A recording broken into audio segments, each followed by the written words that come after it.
আসসালামু আলাইকুম ম্যাম। ওয়ালাইকুম আসসালাম। কেমন আছো?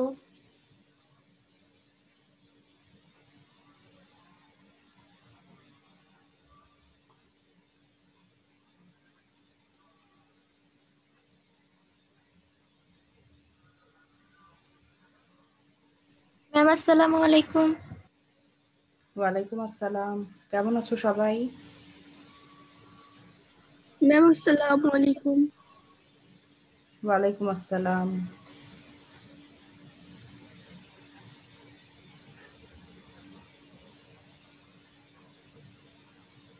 মিস আসসালামু আলাইকুম।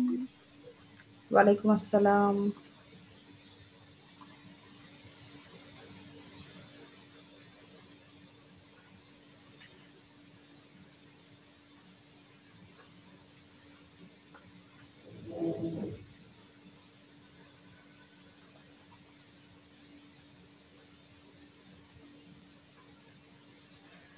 আচ্ছা, যারা যারা ক্লাসে জয়েন করেছো সবাইকে স্বাগত জানাচ্ছি। সবাই কেমন আছো বলো? ভালো আছো সবাই? জি মিস, জি মিস, আলহামদুলিল্লাহ। আপনি কেমন আছেন? আচ্ছা, আলহামদুলিল্লাহ আমিও ভালো আছি। তো আমরা আমরা তো সবাই জানি যে আমাদের এখন কোন কোন কবিতা, কোন কোন ব্যাকরণের বিষয়গুলো আমাদের পড়তে হবে। তো তোমরা জানো আমাদের কোন ৫টি কবিতা রয়েছে?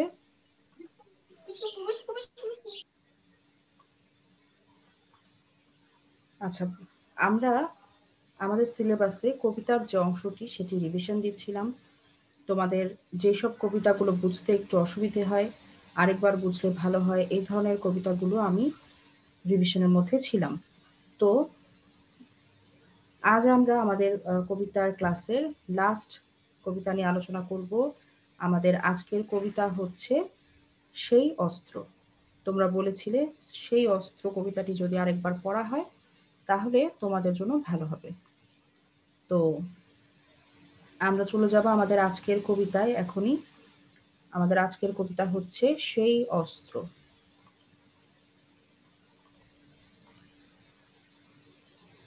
বই দেখতে পাচ্ছ সবাই?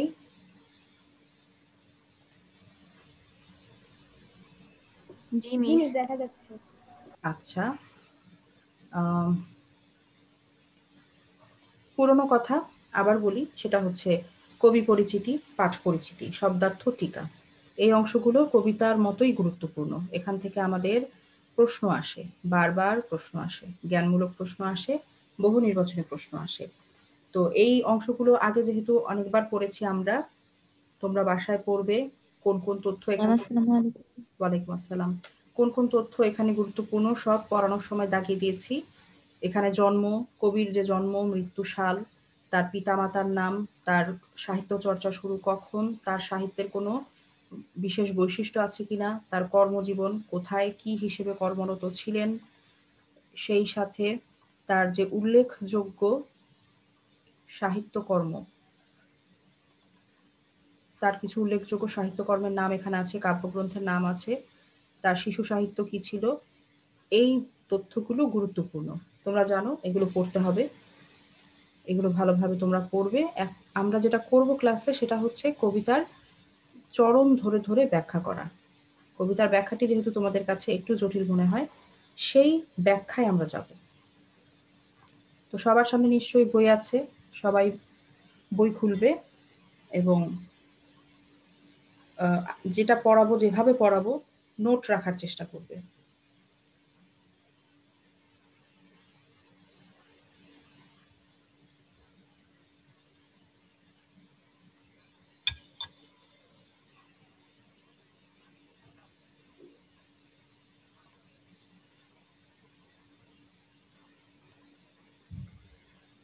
দেখো কবিতার যে ১ম চরণ সেটি হচ্ছে, আমাকে সেই অস্ত্র ফিরিয়ে দাও, সভ্যতার সেই প্রতিশ্রুতি, সেই অমোঘ অনন্য অস্ত্র আমাকে ফিরিয়ে দাও। এখানে কবি অস্ত্র চাইছেন। কি অস্ত্র? যে অস্ত্র দিয়ে গুলি করে মানুষকে মেরে ফেলা যায়, সেই অস্ত্র, তাই তো?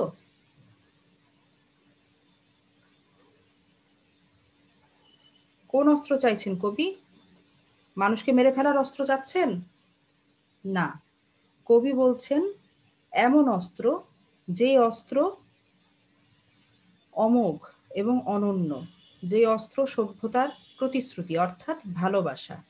কবি ভালোবাসা আর শান্তির অস্ত্র দিয়ে সকল যে মারণাস্ত্র আছে, পৃথিবীর যত মারণাস্ত্র আছে, যেই অস্ত্রগুলো দিয়ে মানুষকে মেরে ফেলা যায়, সেই সকল অস্ত্রকে তিনি জয় করবেন তার অমোঘ অস্ত্র দিয়ে। সেই অস্ত্রের নাম ভালোবাসা, সেই অস্ত্রের নাম শান্তি। কবি ভালোবাসা আর শান্তির অস্ত্র দিয়ে, ভালোবাসা আর শান্তির শক্তি দিয়ে পৃথিবীর সকল বীভৎস মারণাস্ত্রকে তিনি পরাজিত করবেন, এবং সেই আকাঙ্ক্ষা কবি এখানে ব্যক্ত করেছেন।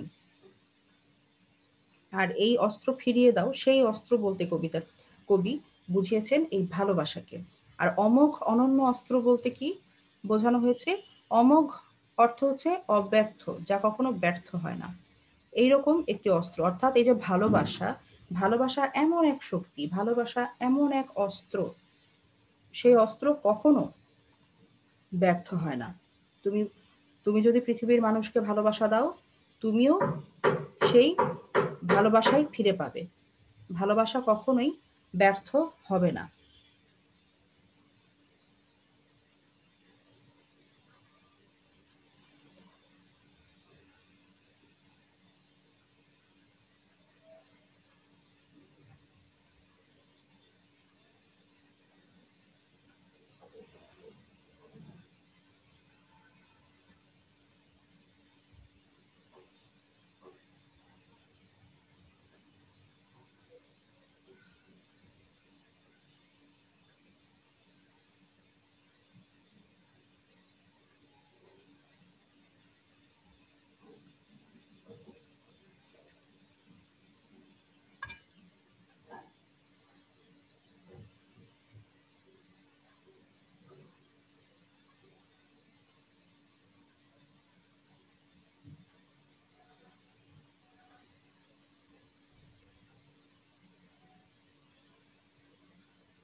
মেয়েরা, তোমরা কি আমার কথা শুনতে পাচ্ছ? মিস এখন পাচ্ছি, এর আগে পাচ্ছিলাম না। ইয়েস মিস, শোনা যাচ্ছে। আচ্ছা আচ্ছা, এর আগে পাচ্ছিলে না, ঠিক আছে। আমি আবার একটু আলোচনা করি, আমার এখানে ইন্টারনেট কানেকশনটা একটু সমস্যা করছে। আচ্ছা, আমি আবার পেছন থেকে আলোচনা করছি। দেখো, কবি যে অস্ত্রের কথা বলছেন, সেই অস্ত্রের নাম কি? সেটি হচ্ছে ভালোবাসা। এবং যা বলছিলাম যে এই ভালোবাসা অস্ত্রকে কবি বলছেন অব্যর্থ অস্ত্র, অর্থাৎ এই অস্ত্র কখনো ব্যর্থ হবে না। তুমি যদি মানুষকে ভালোবাসো, বিনিময়ে তুমি মানুষের ভালোবাসা পাবে। এই ভালোবাসা কখনো ব্যর্থ হতে পারে না। এই অর্থে কবি বলেছেন অমোঘ অস্ত্র। সেই অস্ত্র আমাকে ফিরিয়ে দাও, যে অস্ত্র উত্তোলিত হলে পৃথিবীর যাবতীয় অস্ত্র হবে আনত, যে অস্ত্র উত্তোলিত হলে অরণ্য হবে আরো সবুজ, নদী আরো কল্লোলিত, পাখিরা নীড়ে ঘুমোবে। দেখো, যে অস্ত্র উত্তোলিত হলে পৃথিবীর যাবতীয় অস্ত্র আনত হবে, অর্থাৎ সেই অস্ত্র কবি চাচ্ছেন ভালোবাসার অস্ত্র। যে অস্ত্র যখন উত্তোলিত হবে, সেই অস্ত্র দেখে পৃথিবীর অন্যান্য যাবতীয় যত অস্ত্র আছে, যত মারণাস্ত্র আছে, সবকিছু হবে আনত, অর্থাৎ নত হয়ে যাবে, সেগুলো পরাজিত হবে। এই অর্থে বলা হয়েছে যে ভালোবাসার অস্ত্র যখন আমরা ধারণ করব, তখন পৃথিবীর সকল মারণাস্ত্র পরাজিত হবে। যে অস্ত্র উত্তোলিত হলে অরণ্য হবে আরো সবুজ, নদী হবে আরো কল্লোলিত। সবুজ অরণ্যময় যে প্রাকৃতিক পরিবেশ, যে স্বাভাবিক পরিবেশ হওয়ার কথা, সেই স্বাভাবিক পরিবেশে পাখিরা যেভাবে শান্তিতে নীড়ে ঘুমায়, পাখির নীড় হচ্ছে আহ শান্তির প্রতীক। তো অরণ্য হবে আরো সবুজ। যে অস্ত্র উত্তোলিত হলে আমাদের সবুজ অরণ্য আরো সবুজ হয়ে উঠবে, অর্থাৎ স্বাভাবিক পরিবেশ আমাদের আরো সুন্দর হয়ে উঠবে। পাখিরা নীড়ে ঘুমাবে, অর্থাৎ পৃথিবীতে শান্তি বিরাজ করবে। নদী হবে আরো কল্লোলিত, নদী হবে আরো স্রোতময়, নদীর পানি পরিপূর্ণভাবে থাকবে, সেই নদীতে স্রোত উঠবে, অর্থাৎ চারিদিকে সৌন্দর্য, শান্তি এবং স্বাভাবিক পরিবেশ, স্বাভাবিক সৌন্দর্য বিরাজমান হবে। সেই যে অস্ত্র উত্তোলিত করলে এই পরিবেশটা আমরা পাবো, সেই অস্ত্র অর্থাৎ ভালোবাসা। সেই ভালোবাসা কবি চাইছেন। যে অস্ত্র উত্তোলিত হলে ফসলের মাঠে আগুন জ্বলবে না, খা খা করবে না গৃহস্থালী, সেই অস্ত্র আমাকে ফিরিয়ে দাও। আচ্ছা, এটুকু বলে নেই। এই যে আমাদের বিশ্ব, যে বিশ্বে শুধু আমরা শুনতে পাই অস্ত্রের ঝনঝনানি, মানে সভ্যতার শুরু থেকে এখন পর্যন্ত অনেক যুদ্ধ হয়েছে আমাদের পৃথিবীতে, হানাহানি হয়েছে, রক্তপাত হয়েছে। তো এই হানাহানি, রক্তপাত, আমরা শান্তিপ্রিয় মানুষ, আমরা তো চাই না। আমরা চাই চারিদিকে শান্তি বিরাজ করুক।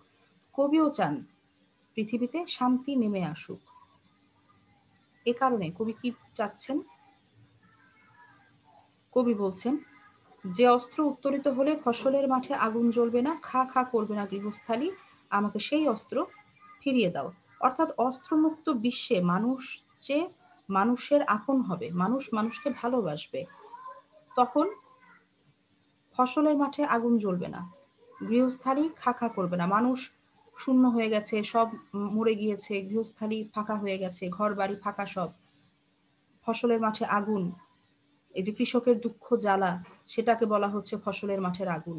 তো এই কোনো কিছু থাকবে না যদি আমাদের মধ্যে ভালোবাসার অস্ত্র থাকে। আমাদের কাছে যদি মারণাস্ত্রের বদলে ভালোবাসার অস্ত্র থাকে, তখন আর ফসলের মাঠে আগুন জ্বলবে না, অর্থাৎ কৃষকের দুঃখ জ্বালার অবসান ঘটবে, খা খা করবে না গৃহস্থালী, আমাদের জীবনে নেমে আসবে শান্তি। সেই অস্ত্র কবি ফিরে পেতে চাইছেন। যে অস্ত্র ব্যাপ্ত হলে নক্ষত্র খচিত আকাশ থেকে আগুন ঝরবে না মানব বসতির বুকে, মুহূর্তের অগ্নুৎপাত লক্ষ লক্ষ মানুষকে করবে না পঙ্গু বিকৃত, আমাদের চেতনা জুড়ে তারা করবে না আর্তনাদ। যে অস্ত্র, সেই অস্ত্র, যে অস্ত্র উত্তোলিত হলে বারবার বিধ্বস্ত হবে না ট্রয় নগরী। একটু দীর্ঘ এই স্তবকটা, আমরা একটু ভেঙে ভেঙে পড়ব। দেখো, কবি সেই অস্ত্র চাচ্ছেন যে অস্ত্র ধারণ করলে আমাদের নক্ষত্র খচিত আকাশ থেকে আগুন ঝরবে না মানব বসতির বুকে। এখানে নক্ষত্র খচিত আকাশ থেকে বৃষ্টি, আগুন ঝরার কথা বলা হয়েছে কেন, কি বোঝানো হয়েছে? কবি এখানে বুঝিয়েছেন, কবি এখানে বুঝিয়েছেন যে যুদ্ধে ব্যবহৃত আমাদের যে মারণাস্ত্রগুলো রয়েছে, ক্ষেপণাস্ত্র রয়েছে, সেই ক্ষেপণাস্ত্রের কথা বুঝিয়েছেন। সেই ক্ষেপণাস্ত্র দিয়েই বোঝানো হয়েছে যে আকাশ থেকে আগুন ঝরার কথা। কবি প্রত্যাশা করেন যে মানুষ যেন যুদ্ধের এই ভয়াবহতায় জড়িয়ে না পড়ে। তিনি এই যে বলছেন যে নক্ষত্র খচিত আকাশ থেকে আগুন ঝরবে না মানব বসতির বুকে, মুহূর্তের অগ্নুৎপাত মানুষকে করবে না পঙ্গু বিকৃত, এই ব্যাপারগুলো, এই যে মানুষের ধ্বংস, মানুষের উপর যে ধ্বংসলীলা চালায় অপর অন্য মানুষেরাই, এই মানব বসতির বুকে নেমে আসে অগ্নুৎপাত, তাদের উপর বোমা বর্ষণ করা হয়, তাদের উপর গুলি চালানো হয়, এই যে ধ্বংসলীলা, এগুলো যেন পৃথিবীতে আর না থাকে। ভালোবাসার অস্ত্র যেন মানুষের কাছে, মানুষ যেন সেই অস্ত্র ব্যবহার করে, ওই হাতিয়ার ফেলে দিয়ে, এই মারণাস্ত্র ক্ষেপণাস্ত্র এগুলো ফেলে দিয়ে মানুষ যেন ভালোবাসার অস্ত্র হাতে নেয়। কবি সেটাই চাচ্ছেন, সেই অস্ত্র কবি ফেরত চাইছেন। দেখো, এখানে মুহূর্তের অগ্নুৎপাতে যে লক্ষ লক্ষ মানুষকে পঙ্গু বিকৃত করার কথা বলা হয়েছে, সেটা দিয়ে আসলে বোঝানো হয়েছে কবির মনোজগতে দ্বিতীয় বিশ্বযুদ্ধের যে ভয়াবহতা একটা ছাপ ফেলেছিল, সেই স্মৃতিটা কবির মনে জাগ্রত ছিল। দ্বিতীয় বিশ্বযুদ্ধের যে ভয়াবহতা, যে নৃশংসতা, নারকীয়তা, এ সমস্ত কিছু কবির স্মৃতিতে উজ্জ্বল হয়েছিল। কবির চেতনাকে তারা ক্ষতবিক্ষত করতো। দেখো, কবি পরের চরণে বলছেন, আমাদের চেতনা জুড়ে তারা করবে না আর্তনাদ। এই যে মানুষের আর্তনাদ, এই আর্তনাদগুলো যেন কবির মগজে গেঁথে আছে, কবির চেতনাকে তারা নাড়া দিয়ে গেছে, বারবার কবিকে কষ্ট দিয়েছে। মানুষের এই নিদারুণ হাহাকার, আর্তনাদ, কান্না, এগুলো কবির চেতনাকে বারবার নাড়া দিয়েছে। তো এই যে বোমা বর্ষণ বলো, গুলি বর্ষণ বলো বা যে কোনো ধরনের হামলা, এগুলো মানুষকে মুহূর্তের মধ্যেই পঙ্গু করে দেয়, বিকৃত করে দেয়, মেরে ফেলে। এবং মানুষের এই আর্তনাদ, এই আহাজারি, এই হাহাকার, এই কান্না, এগুলো কবির চেতনা জুড়ে বসবাস করে। কবির চেতনাকে তারা নাড়া দিয়ে যায়, কবি কষ্ট পান। এজন্য কবি বলছেন সেই অস্ত্র তিনি চাচ্ছেন, যেই অস্ত্র উত্তোলিত হলে বারবার বিধ্বস্ত হবে না ট্রয় নগরী। ট্রয় নগরীর কথা কেন বলা হলো? এই দেখো, গ্রিসের একটি আহ শিল্পকলা আর স্থাপত্য, মানে স্থাপত্যের জন্য বিখ্যাত একটি শহর হচ্ছে ট্রয়। শিল্পকলা এবং স্থাপত্যের জন্য গ্রিকের এই শহরটি খুবই বিখ্যাত ছিল এবং বারবার নানা যুদ্ধে, বিগ্রহে, হিংসা, বিদ্বেষে এই ট্রয় নগরী ধ্বংস হয়েছে। তো সেই ধ্বংসস্তূপের প্রতীক হিসেবে, বিধ্বস্ত হয়ে যাওয়া জনপদের প্রতীক হিসেবে কবি এখানে বলেছেন ট্রয় নগরীর কথা।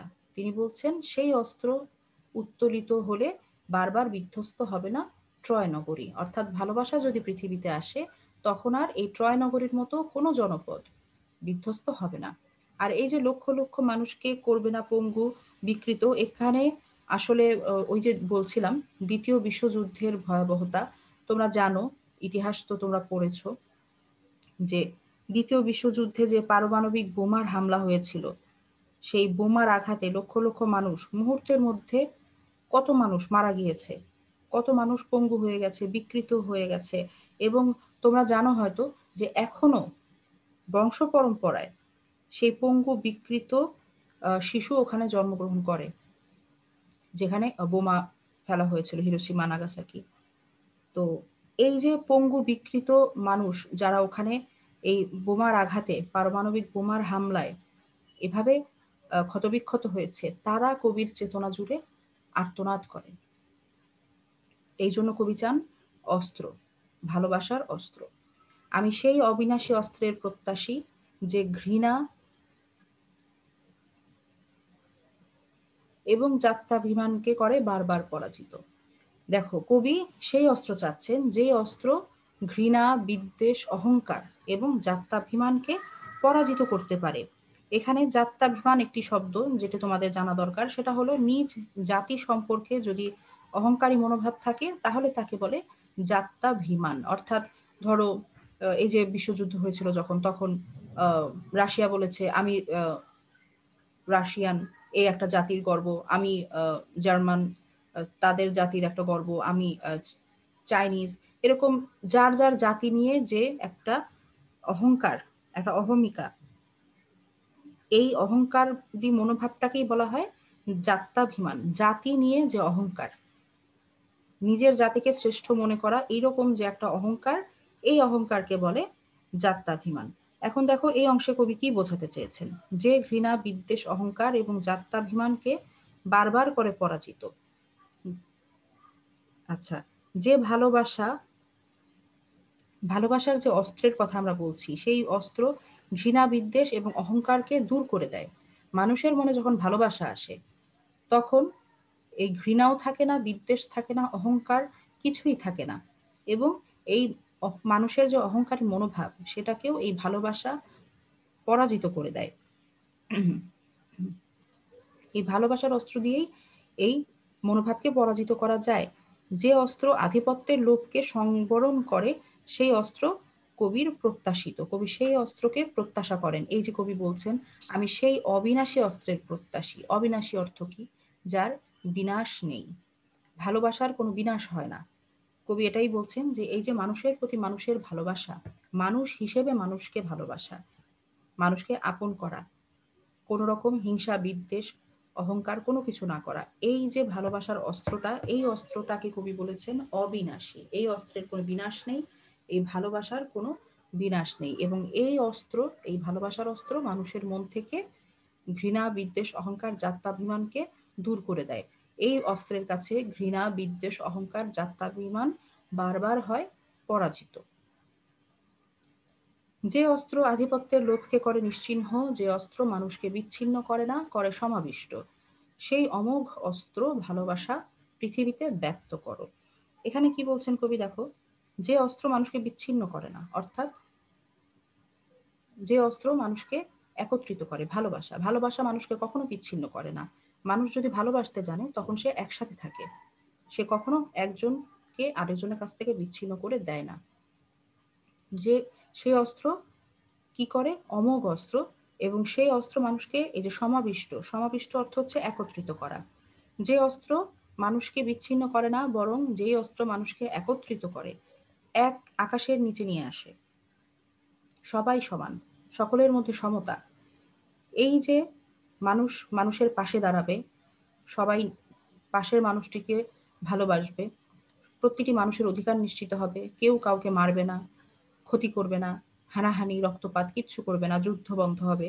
এই অস্ত্র, এই অস্ত্রকে কবি বলছেন যে এই অস্ত্র মানুষকে বিচ্ছিন্ন করে না, মানুষকে একত্রিত করে। আর সেই অমোঘ অস্ত্র, অমোঘ মানে হচ্ছে অব্যর্থ, যেটা কখনো ব্যর্থ হয় না। তো সেই অমোঘ অস্ত্র, সেই অস্ত্রের নাম ভালোবাসা। পৃথিবীতে ব্যক্ত করো, অর্থাৎ পৃথিবীতে ছড়িয়ে দাও।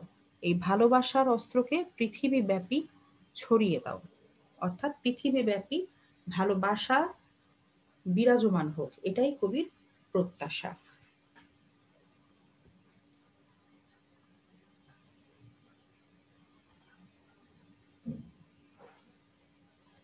আচ্ছা, আমাদের কবিতার আলোচনা ছিল এটুকুই। কবিতাটি খুব একটা দীর্ঘ নয়, খুব সুন্দর একটি কবিতা। আশা করি আজকের আলোচনার পর কবিতাটি তোমরা খুব সহজে বুঝতে পারবে। তো কারো কোনো প্রশ্ন আছে কবিতা থেকে? আমরা যা আলোচনা করলাম এই অংশটুকু থেকে কারোর কোথাও বুঝতে অসুবিধা হয়েছে বা কোনো প্রশ্ন আছে?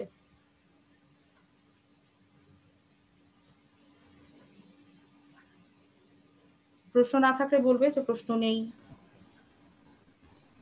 না মিস, বুঝতে পেরেছি। আচ্ছা, সবাই কি মিস বুঝতে নাই পেরেছে? প্রশ্ন। ম্যাম জি আমার মিস। নেটটা না খুব ঝামেলা করতেছে, আমি একবার লিভ নিয়ে এরপর আবার জয়েন হই। তোমার কথা বুঝতে পারছি না, ইয়াসনা। ম্যাম আমার নেটটা খুব ঝামেলা করতেছে, আমি একবার লিভ নিয়ে এরপর আবার জয়েন করি ম্যাম। হ্যাঁ করো, জয়েন করো, কোনো সমস্যা নেই। ঠিক আছে। তো যেহেতু আমাদের আজকের আলোচনা তোমরা সবাই বুঝতে পেরেছো, কারোর কোথাও কোনো প্রশ্ন নেই, তো আমরা আমাদের আলোচনা এখানে শেষ করতে পারি। এখন আমরা অ্যাটেন্ডেন্স নিব।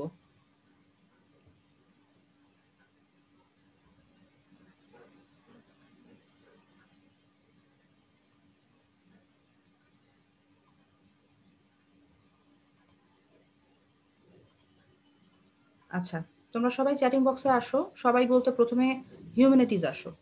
হিউম্যানিটিজ এর মেয়েরা দাও। আমি একে একে ডাকছি সবাইকে। হিউম্যানিটিজ এসে অ্যাটেন্ডেন্স দাও।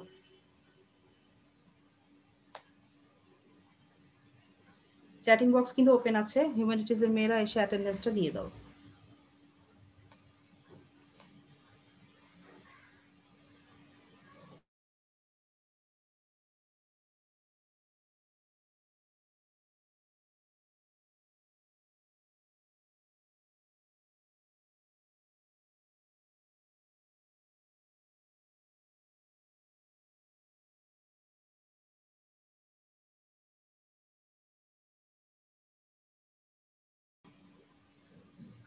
হিউম্যানিটিজ আর কেউ বাকি আছো? আচ্ছা, বাকি নেই। এবারে বিজনেসের মেয়েরা আসো। ম্যাম আমি হিউম্যানিটিজ বাকি আছি। আচ্ছা, দিয়ে দাও।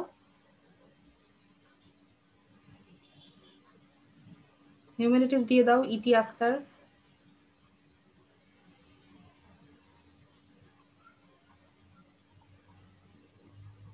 আচ্ছা, অ্যাটেন্ডেন্স দিতে দিতে আমরা আগামী ক্লাসের পড়া সম্পর্কে একটু আলোচনা করি। সেটা হলো আগামী ক্লাসে আমরা ইনশাল্লাহ যেটা করব, কবিতার উপরে সৃজনশীল প্রশ্ন এবং বহু নির্বাচনী প্রশ্ন দুটো প্রিপারেশনই নিয়ে রাখবে। আমরা নেক্সট ক্লাসে এগুলো অনুশীলন করব। আমরা দেখব যে কিরকম হয়, বহু নির্বাচনী প্রশ্ন কিরকম হয়ে থাকে, সৃজনশীল প্রশ্ন কেমন হয়ে থাকে। আমরা ক্লাসে সেটা সলভ করব এবং যার যেখানে বুঝতে সমস্যা হবে সৃজনশীল প্রশ্ন, সেটা যেখান থেকেই হোক আমরা সেটা আলোচনা করব। তো এইভাবে আমাদের আগামী ক্লাসটা হবে প্র্যাকটিস ক্লাস। যারা আজকে উপস্থিত আছো তারা তো অবশ্যই থাকবে, আর বান্ধবীদেরও বলবে যে আমরা এখন তোমাদের হাতে কিন্তু সময় খুব নেই একটা। হুম। পরীক্ষা চলে আসবে হুট করেই। তো এর মধ্যে আমাদের সিলেবাসটা শেষ করে ফেলতে হবে, পড়া কিন্তু জমিয়ে রেখো না। বিজনেসের মেয়েরা দেয়া শেষ, সায়েন্স চলে এসো। তো যারা যারা আজকে যুক্ত হতে পারেনি ক্লাসে তাদেরকেও জানিয়ে দিবে যেন সামনের ক্লাসগুলো থেকে তারা নিয়মিত ক্লাসে আসে। তো আমরা এভাবে প্র্যাকটিস করব, করে আমাদের প্রিপারেশনটা আমরা ভালোভাবে নেওয়ার চেষ্টা করব যাতে আমাদের প্রস্তুতিতে কোনো গ্যাপ না থাকে, আমাদের যেন প্রস্তুতিটা পরীক্ষার জন্য খুব ভালো হয়। তো আমাদের যে কবিতাগুলো রয়েছিল, সিলেবাসের যে কবিতা, সবগুলো আলোচনা আমরা শেষ করলাম রিভিশন হিসেবে। একবার তো শেষ করেছি, রিভিশন হিসেবেও কবিতা আমাদের শেষ হয়ে গেল। আগামী ক্লাসে ইনশাআল্লাহ আমরা কবিতার উপর প্র্যাকটিস করব। এরপর আমরা চলে যাব আমাদের ব্যাকরণ অংশে। ব্যাকরণও আমরা খুব ভালোভাবে শেষ করেছি সিলেবাস। ব্যাকরণটা এবার আমরা চর্চার মধ্যে চলে যাব। ঠিক আছে? তো যখন যে ক্লাস যেভাবে নেওয়া হবে চেষ্টা করবে সবাই বাড়ির কাজটা ঠিকমতো করতে, বা যে কাজটা দিব আমি বাসায় করার জন্য। যেমন এখন বলছি যে ৫ টি কবিতা, এই ৫ টি কবিতা ভালোভাবে শিখে আসার জন্য। শিখে বলতে বাসায় পড়ার জন্য, প্রস্তুতি নেওয়ার জন্য। সেভাবে আসবে যাতে নেক্সট ক্লাসটা আমরা খুব ভালোভাবে নিতে পারি। তো সায়েন্স সবার কি দেয়া শেষ হয়েছে? আমাকে একটু বলো। কেউ কি অ্যাটেন্ডেন্স দেওয়ার বাকি আছো? বাকি থাকলে বলো। আমি ক্লোজ করে দিচ্ছি। চ্যাটিং কিন্তু ক্লোজ হয়ে যাচ্ছে। কেউ বাকি থাকলে বলো।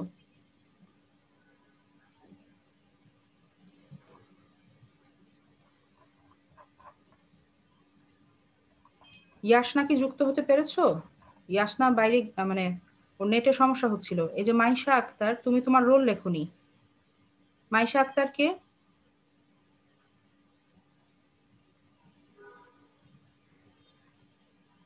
মাইশা আক্তার, রোল না লিখলে অ্যাটেন্ডেন্স দেয়া যাবে না।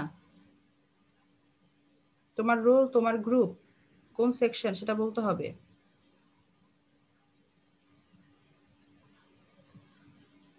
ম্যাম আমার নেট প্রবলেম ছিল। আমি যে কি বলে, এখন যদি আমি হিউম্যানিটিস, তো আমি যদি এখন হ্যাঁ দাও, প্রেজেন্ট দেই দাও দাও, ওকে। সমস্যা নেই, দাও।